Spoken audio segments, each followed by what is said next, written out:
بسم اللہ الرحمن الرحیم۔ السلام علیکم دوستوں اور ساتھیوں، فرید خان کا وائس فرام شکاگو سے سلام۔ آج پورے ملک میں عمران خان کے چاہنے والے بڑے خوش ہیں اور بہت ڈھول تاشے بجا رہے ہیں کہ انہوں نے بڑے آسانی سے بجٹ پاس کروا لیا۔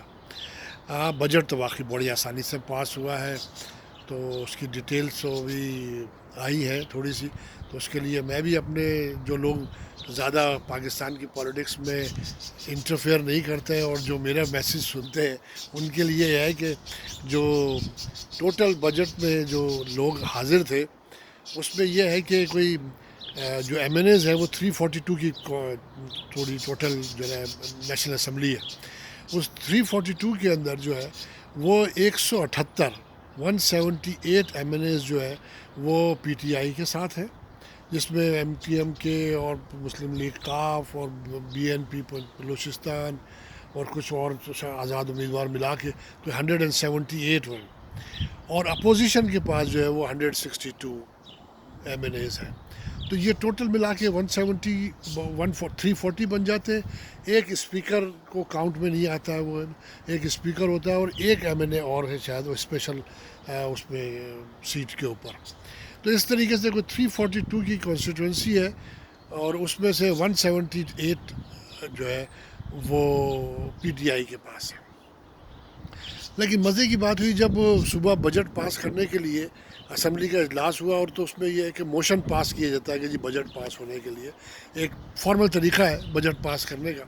تو وہ جو موشن پاس ہوا تو جو اسپیکر ہے ہوتا ہے وہ ڈپٹی اسپیکر آج سیٹ پہ بیٹھے ہوئے تھے، تو ڈپٹی اسپیکر نے وہ کورم کو اس کا ایک طریقہ کار ہوتا ہے کہ جی جو ہاں کا نعرہ لگائے گا وہ جس کی آواز زیادہ زور میں ہوگی ہاں اور نہیں میں، تو وہ پھر موشن پاس ہو جائے گا بل، مطلب اس کے اندر پھر اس کے بعد وہ بل پر بات ہوگی۔ تو جب وہ پہلی دفعہ نعرہ لگایا گیا تو اسپیکر کو جو چارج تھے ڈپٹی اسپیکر صاحب، انہوں نے کہا کہ نہیں یار کچھ آواز جو ہے نا وہ صحیح آوازیں صاف نہیں آئی ہے اور دونوں طرف سے برابر آوازیں آ رہی ہیں، تو ایسا کرتے ہیں کہ دوبارہ اس کی کاؤنٹنگ کرتے ہیں۔ انہوں نے دوبارہ نعرے لگوائے تو دوبارہ بھی وہی حال رہا۔ تو اب اس میں یہ ہوا کہ یہ تو بڑی سبکی ہو رہی تھی پی ٹی آئی والوں کی اور گورنمنٹ کی عمران خان کے موجود ہوتے ہوئے، تو یہ ہوا کہ اگر وہ کاؤنٹنگ اگر ہو جاتی ہے اس صورت کے اندر، اگر ایم این ایس کے کاؤنٹ اگر ہو جاتے تو وہ حکومت جو ہے نا پھر نااہل ہو جاتی۔ تو اس ڈپٹی اسپیکر نے ایک یہ چالاکی کا مظاہرہ کیا کہ اس نے کاؤنٹنگ نہیں کرائی، بلکہ اس نے اپنے جو گورنمنٹ کے لوگ تھے پی ٹی آئی کے ان سے کہا کہ جی آپ اپنے ایم این ایس کو دیکھیں، اگر کوئی باہر بیٹھے ہوئے اور گیلریوں میں بیٹھے تو ان کو لے کر آئیں۔ تو عامر ڈوگر صاحب جو ہے آج کل بڑے مشہور ہوئے ہوئے ہیں پی ٹی آئی کے، وہ اور پرویز خٹک اور یہ لوگ سب باہر گئے، جس میں طارق بشیر چیمہ بھی ہے، وہ لوگ باہر گئے اور انہیں جو ہے جو لوگ ان کے دوست احباب جو اسمبلی کے اندر تک نہیں پہنچے تھے، باہر کھڑے میٹنگیں کر رہے تھے، دوستوں سے باتیں کر رہے تھے، ان کو پکڑ کر وہ اندر لے کر آئے۔ اور پھر بات یہ ہوئی کہ طارق بشیر چیمہ سے پرویز خٹک نے کہا بھائی تمہاری کاؤنٹنگ پوری ہے، تم دیکھ لو تمہاری کاؤنٹنگ پوری ہے، 8 بندے تمہارے پورے ہیں کاف لیگ کے۔ تو انہوں نے بتایا جی ہاں ہمارے پورے بندے ہیں، جس میں مونی سلائی اور ان کے دوسرے بھائی اور جو ہے نا طارق بشیر چیمہ اور یہ 2-4 لوگ ہیں ان کے، وہ خسرو پرویز، خسرو بختیار، یہ سارے کے سارے جو ہے نا وہ ان کی کاؤنٹنگ پوری تھی۔ تو وہ جب کاؤنٹ ہوا ٹوٹل تو اس میں جو ہے نا وہ 171 بندے بنے۔ تو انہوں نے پھر کہا کہ جی ایسا کریں ڈپٹی اسپیکر آ جائے اسمبلی کے اندر اور اسپیکر جو ہے اسد قیصر صاحب جو گیلری میں بیٹھے تھے وہ چیئر پہ چلے جائیں۔ تو اس طریقے سے 172 بندے حکومت کے پاس پورے ہو گئے، جس سے یہ ہوا کہ وہ موشن پاس ہو گیا۔ لیکن دوسری طرف حال یہ ہوا بجٹ اجلاس شروع ہونے سے پہلے یا کل بلاول نے ایک چیلنج دیا شہباز شریف صاحب کو کہ شہباز شریف صاحب میں آپ کو بلینک چیک دے رہا ہوں کہ آپ اپنے لوگوں کو سارے لوگوں کو ساتھ لے کر آئیں اور بجٹ کو مطلب کینسل کرا دیں، ریجیکٹ کرا دیں آپ، تو میرے بندے پورے ہوں گے اسمبلی کے اندر اور میں لکھ کے دے رہا ہوں کہ ہم آپ کے ساتھ کھڑے ہوں گے موشن کے اگینسٹ کے اندر۔ اور جب صبح اسمبلی کا اجلاس ہوا جس میں موشن پاس ہوا تو بلاول زرداری تو موجود تھے. زرداری صاحب کی آصف زرداری صاحب کی خبر نہیں ہے، میرے خیال سے وہ آج کے اجلاس میں نہیں تھے، کل گزرے ہوئے کل کے اجلاس میں بیٹھے تھے وہ. تو بتا دیجیے جو اپوزیشن لیڈر ہے شہباز شریف صاحب، وہ اپنے 15 بندوں کے ساتھ غائب تھے. اب آپ دیکھ لیجئے جی سیریسنیس ان کی، اور سیریسنیس کے ساتھ ان کو دیکھ لیجیے چابی کتنی زبردست ہے ان کو. تو جب اپوزیشن ہی پوری نہیں آئے گی اور اپوزیشن لیڈر ہی نہیں آئے گا تو پھر آپ کیا بجٹ کو ریجیکٹ کریں گے. تو وہ جی موشن بھی پاس ہو گیا اور اس کے ساتھ ساتھ بجٹ بھی پاس ہو گیا. اس میں جو ترامیم تھی وہ ترامیم بھی ایکسیپٹ ہو گئی ساری طرف سے، جس میں کوئی 80 بلینس کے جو ٹیکسز تھے لوور طبقے پہ، جیسے گاڑیوں کے ٹیکسز ہیں، فوڈ آئٹمس کے اوپر ہیں، وہ گورنمنٹ نے واپس لے لیے اور اس کو دوسرے طریقے سے کور کرنے کو کہا ہے گورنمنٹ نے. اور بجٹ اور جو ٹیکسز بھی ہیں جو اور انہوں نے کم کیے لوور لیول کے اوپر جو ہے غریب لوگوں کے لیے. تو غریب لوگوں کو کافی بینیفٹ دینے کی کوشش کی. اب 80 ارب روپے کا ہی اگر آپ سمجھ لیں کہ آخر میں بجٹ کو انہوں نے کٹ لگایا ہے، تو انہوں کی کوشش یہ ہے کہ جو ٹیکس فائلر ہے، جو ہمارے پاس 10 کروڑ ڈالر روپے سے زیادہ کا ٹیکس فائل کرتا ہے، آپ کے پاس مشکل سے کوئی 30-40 لاکھ تو لوگ فائل کرتے ہیں آپ کے. باقی جو غریب لوگ ہیں وہ تو سارے نوکری پیشہ لوگ ہیں جن کا ٹیکس آٹومیٹک کٹ جاتا ہے، لیکن تنخواہیں گورنمنٹ سے، سرکاری افسران سے، پرائیویٹ اداروں سے جو ہے وہ تنخواہ پوری کٹ جاتی ہے. باقی تو کوئی ہے ہی نہیں. لیکن اور آپ کو تو پتہ ہی ہے پچھلے سال بجٹ کے اندر جو ایف بی آر کی رپورٹس آئی تھی جس پہ ہارون رشید صاحب نے اور باقی دوسرے اینکروں نے بھی بڑا زبردست شور مچایا تھا کہ لاہور کی انار کے لیے مارکیٹ سے کتنے کروڑ کا ٹیکس جمع ہوتا ہے اور لیاقت آباد کی جو فرنیچر مارکیٹ سے اس سے کتنے ارب روپے کا ٹیکس جمع ہوتا ہے. تو ہمارے جو مسلم لیگ کے جو آشیرواد سے جو بھائی ہیں ہمارے بڑے صوبے کے، وہ تو ٹیکس دینا چاہتے نہیں ہیں نا. ان کے لیے تو حرام حلال سب حلال ہے.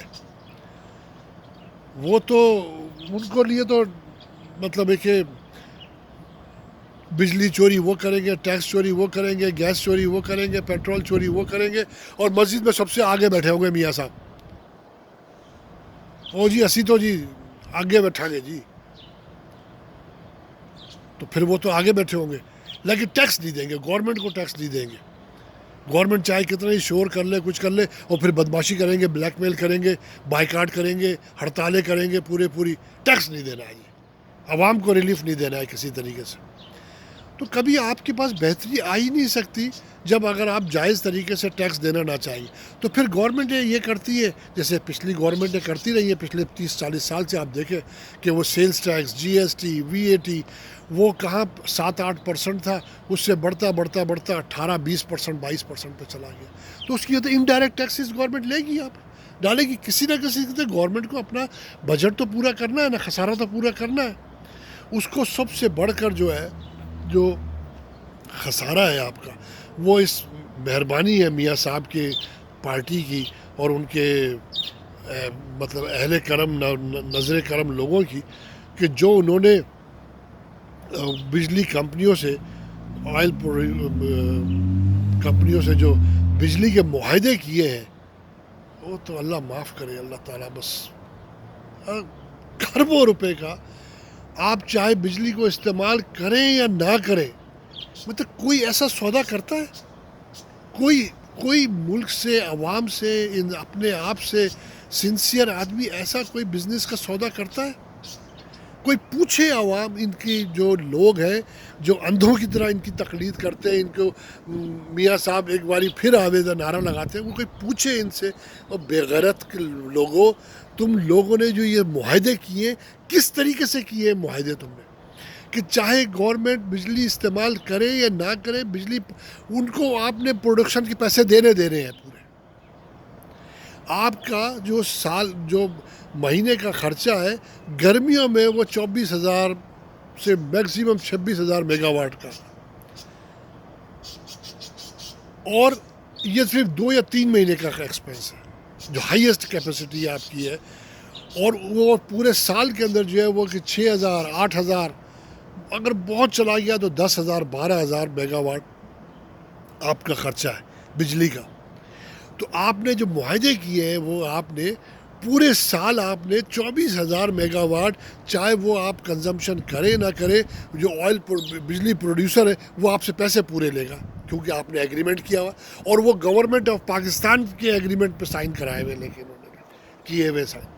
ایسی لوٹ مار، وہ سارے اپنے فرنٹ مینوں کے نام پہ پیسے، جو کمپنیاں ہیں، جو سب سے بڑا میاں منشا کے نام پہ، میاں منشا کی جو کتنی کمپنی، زرداری صاحب نے مہران اس کے نام کے اوپر جو لگائی ہوئی ہے پاکستان کراچی کے اندر، سندھ کے اندر جو آئل پروڈیوسنگ یونٹس لگائے ہوئے ہیں، وہ اس کے اندر شامل ہے. یہ میاں صاحب یہاں پہ ایک منشا کا نام تو ایک آگے آ گیا سامنے ہے، اور بے انتہا لوگ ہیں اس کے اندر، اور جے کے ٹی بھی ہے اس کے اندر. جے کے ٹی گروپ کی بھی ہوا نکل گئی سارے غبارے سے، کچھ بھی نہیں کر سکے. اور باقی ہے کہ کام وہ کرتا ہے جس کے ہاتھ صاف ہو. جو چور، بدماش، ڈاکو لوگ ہو، وہ صرف دھمکیاں ہی دے سکتے، کام نہیں کر سکتے. تو عوام کا کام کرنے والا ہے وہی، جس نے کہا کہ کروں گا تو کروں گا. اگر این آر او نہیں دینا ہے تو نہیں دینا ہے، چاہے کوئی کچھ کر لے، چاہے کوئی کچھ نہ بھی کچھ کر لے. ہاں وقتی طور پہ آپ فائدہ ضرور دلا دیں گے ان کو، گورنمنٹ کو، مگر آپ یہ دیکھیں چوروں نے 3 سال چوروں نے کتنا شور مچا کے اس گورنمنٹ کو صحیح کام کرنے نہیں دیے، عوام کی بہتری کے لیے نہیں کرنے دیے. بیوروکریسی ان کی، عدلیہ ان کی، سمجھے نا، سارے کے سارے ان کے چور جو انہوں نے بھرتی کر کے رکھے، وہ ان کے اپنے. آپ کس کو کریں گے؟ لیکن یہ چاہتے ہیں کہ فوج بھی جو ہے ان کے گھر کی پولیس بن جائے، جبکہ فوج ہماری انشاءاللہ العزیز، پاکستان کی فوج کبھی بھی ایسا نہیں ہونے دے گی. پاکستان کی فوج اس ملک سے سنسیئر ہے. ہاں چند لوگ ان کے سفارشی جو انہوں نے پروموشن لیے ہیں فوج کے اندر، جو کہ ان کے اپنے اپوائنٹ کردہ ہیں، سفارشوں سے انہوں نے اپوائنٹ کرائے ہیں ان لوگوں کو. ہاں وہ ضرور ان کا ساتھ دے رہے ہیں، ساتھ دیں گے، لیکن وہ بھی ایکسکلوڈڈ ہے.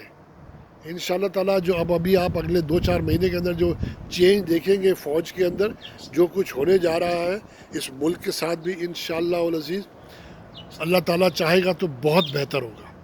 تو عوام کو مبارک ہو، یہ بجٹ پاس ہو گیا ہے، اور ایسے ہی کئی اور بجٹ پاس ہو جائیں گے، کئی اور چیزیں پاس ہو جائیں گی، اور یہ ٹرم بھی عمران خان پوری کرے گا، اور اگلے 5 سال بھی پورے کرے گا.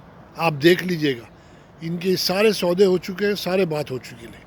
تو اجازت چاہتا ہوں، اگلے وقت تک کے لیے اجازت. اگر میری ویڈیو پسند آئے تو اس کو سبسکرائب کریں، اس کو لائک کریں، اور اپنے دوستوں اور رشتہ داروں سے شیئر کیجیے گا. اس وقت تک کے لیے اللہ حافظ.